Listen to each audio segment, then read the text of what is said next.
এতদিন পাড়ায় আমার সে সুন্দর কেউ ছিল না, এখন পুরা দেশেই কেউ টেক্কা দিতে পারবো না।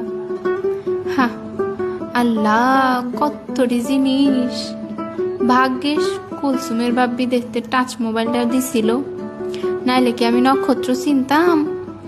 যাজ্ঞা, এটা দিয়ে আগে মুখতে ধুলাড়ি তুললা নেই। শুনছি এটা নাকি মুখের বিমবার এক ঘষাতেই পরিষ্কার হয়ে যায়। আমার দামি লিপস্টিকটাও দেখে এক ঘষায় উঠা গেল গা। এমনি যদি মানুষের মনের কালিডি উড়ান যাইতো। এই ফেস ওয়াশটা যে ভালা, যে সুন্দর গন্ধ। আচ্ছা, এত সস্তা দিয়ে থাইল্যান্ডের জিনিস এরা কেমনে দিতাছে? একদিনে যদি সুন্দর না হইছি, তাইলে আমার নামও কুলসুমের মা না। আয় হায়, নদীর পানিতে নিজের ছায়া তো নিজেই চিনতে পারতাছি না। সাক্ষাৎ জলপরীটার মতো লাগতাছে।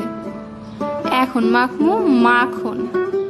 আরে না না, আসল মাখন না, এইটারে বলে ময়শ্চারাইজার।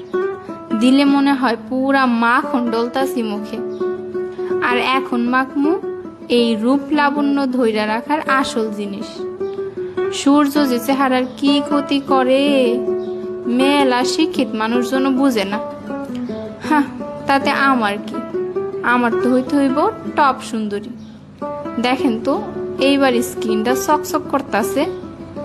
এখন কেউ দেখার আগে এই জিনিসগুলা নিয়ে আমার লুকাইতে হইব, নাইলে আমার এই রূপ সবার ঘরে ঘরে অ্যাভেলেবেল হয়ে যাবে। যাই তাড়াতাড়ি।